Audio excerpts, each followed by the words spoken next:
আচ্ছা দিদি, যারা স্লিং ব্যাগ নেয় না তাদের জন্য কি এনেছো? স্লিং ব্যাগ যারা নিতে চাইছে না তাদের জন্য অপশন আছে আমাদের কাছে, দেখবে? হ্যাঁ, দেখাও। দেখাও, হ্যাঁ। দেখাচ্ছি। দেখো, যারা স্লিং ব্যাগ নিতে চাইছিল না তাদের জন্য কিন্তু এরকম হ্যান্ড ব্যাগ রয়েছে, দেখে নাও। টেডি বিয়ার ব্ল্যাক কালারের পুরো হ্যান্ড ব্যাগ রয়েছে।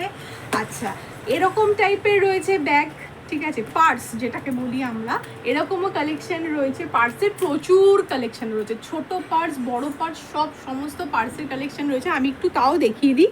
অনেকে এত বড় পার্স নিতে পছন্দ করো না, তাদের জন্য স্পেশালি কিন্তু এরকম ছোট ছোট একদম ব্যাগে ক্যারি করার মতো কিন্তু পার্সের কালেকশন আমার কাছে চলে এসছে। একদম অল্প দাম থেকে শুরু হচ্ছে, জাস্ট এসে একবার এনকোয়ারি করে যাও আর দেখে যাও। মেনলি বলছি তোমরা দেখে যাও, তোমাদের প্রোডাক্ট নিতে হবে না, রিটেল এক্সপ্রেসে এসে দেখে যাও যে কি কি এসেছে পুজো স্পেশালের জন্য, ঠিক আছে। এইরকম ছোট ছোট পার্সও নিতে পারো, যার যেটা ইচ্ছা সে নিয়ে নিতে পারো। আচ্ছা, আরেকটা জিনিস তোমাদেরকে দেখিয়ে দিই, যারা মনে করছো এই পুজোতে গিফট দেবে তারা কিন্তু এরকম বক্সে গিফট দিতে পারো। এই বক্সে কি আছে বলো তো, কেটে দাও।